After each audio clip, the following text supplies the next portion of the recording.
A new trademark has surfaced from Nintendo, implying that a Game Boy Classic Edition may be in the works. However, none of us can really tell if that's the case now. If a Game Boy Classic Edition really is in the works, what type of games do I want to see on it? Well, let's find out on today's video. Welcome to Stuff We Play, home of everything weird and retro. If that sounds cool to you, why not subscribe? Now in today's video, we're talking about a potential Game Boy Classic Edition, what games we want to see on it. First things first, you may or may not agree with my opinions expressed here in this video. And whether you agree or not, leave your thoughts down in the comment section below. I'd love to know your opinions on this, What games do you want to see, or are you just going to go tell me to buy a Raspberry Pi? I know at least one person's going to do it. Now, number one on our list is the Mario Land games. Super Mario Land 1 and 2, and I guess 3 going into the Wario Land games, though my experience is mostly with 1 and 2. Now 1, I think for sure has to be on there if they make one, if only because it was Mario's first portable adventure. It was a bit weird. I mean, after all, it was made by the guy who made Metroid. Mario Land 1 is a very weird game, and the mechanics are a little off compared to an average Mario game. And yes, the entire adventure can be beaten in, say, 20 minutes. Yeah, it's a short game, but it's a great game, and it's a lot of fun. And the sequel, Super Mario Land 2, only improved on that with a world map and all these crazy, wacky worlds, going to space, and the sprites were bigger, it was more lush, the world was bigger, you had actual save files. Now, I know there was a Mario Land 3, which was technically the first Wario Land game,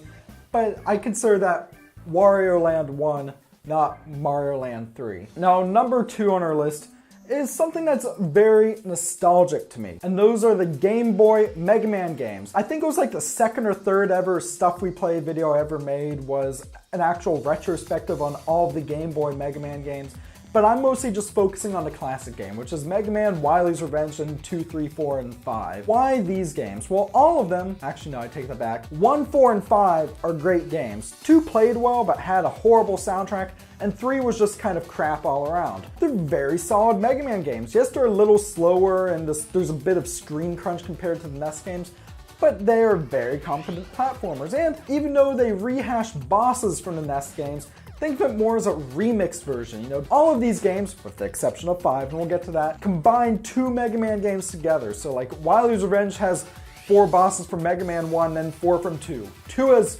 4 bosses from Mega Man 2 and 4 from 3.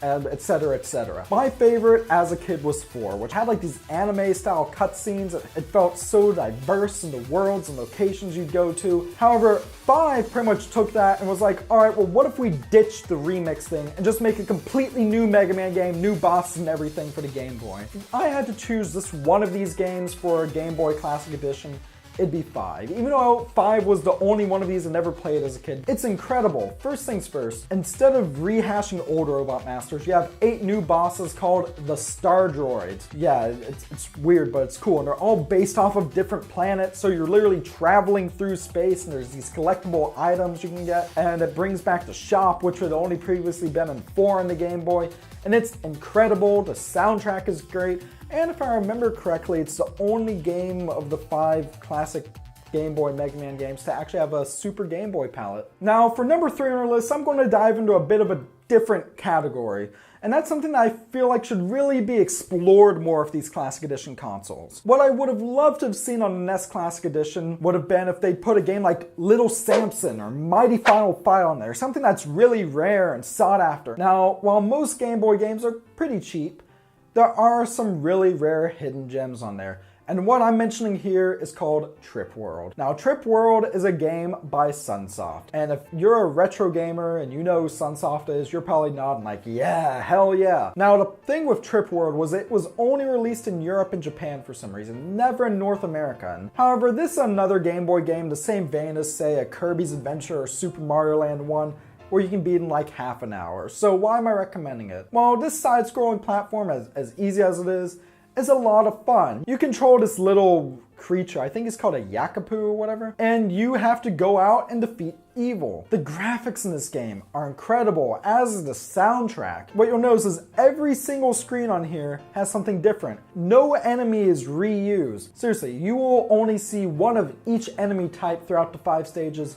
once. And let's be honest, I feel like there's an interest in Sunsoft games again with the release of Blaster Master Zero. I think this would be a great opportunity to take a rare hidden gem platformer and just putting it on a Game Boy Classic Edition. I think that would be great. For number 2 on our list, we're moving from a hidden gem on the Game Boy to a game that I feel like pretty much everyone who had one back in the day played. Zelda: Link's Awakening. Now I'm going to be honest, I'm not the biggest Zelda guy. However, Link's Awakening is different. I love Link's Awakening. You go to this island, Kohen Island, you wash up there, and then there's all these characters and there are these weird callbacks to like other Nintendo games, like there's a Chain Chomp and stuff in there. I think there's Wart from Mario 2 USA, whatever you want to call it. My only problem I'd have with this is, as great as this game sounds and as great as it looks, well, that's the problem. Look, if they're going to include Zelda Link's Awakening, I really hope they include the later release, which is Zelda Link's Awakening DX. That version adds, well, color, but also adds some new dungeons. But regardless, even the black and white version of Link's Awakening is good fun. While it's not necessarily a rare or hard to find game on cartridge, it would definitely be awesome to see on the Game Boy Classic Edition. Now, number 1 on our list. What is it? Well, this is the big one. I think this is one that pretty much everyone and their mother saw coming. Pokemon. Now, going just for original Game Boy games, this of course means I'm talking about Gen 1, because while you could play Gold and Silver on an original Game Boy, they were Game Boy Color games. Pokemon Red, Blue, and Yellow, all 3 versions would do great on the Game Boy Classic Edition. Granted, if they had to choose just one version, go with Yellow. It's the definitive version. The Kanto region is a sprawling, massive region filled with friends, adventures, great music. Admittedly, simple graphics and some of those first-gen Pokemon sprites are yeah. But you know what? It was fun. It was the start of the series. And if they somehow worked in like a link cable function or a way just to kind of transfer it to Pokemon Bank or something like you can on the 3DS releases, that'd be great. It definitely would not feel like a complete Game Boy Classic Edition without some sort of Pokemon game. Now, Nintendo, if you're watching this, probably not. Don't cop out and put like Pokemon Pinball or Pokemon TCG on the Game Boy on there. Or you know what, put them on there anyways alongside mainline Pokemon game, because they're good, but they're not what people want. But you know what, perhaps I'm just rambling right now. So with that, please feel free to leave your thoughts on this down in the comment section below. And while you're at it, why don't you subscribe to Stuff We Play for more great content like this. So with that, thank you very much for watching. Stay classy, and I will see you next time.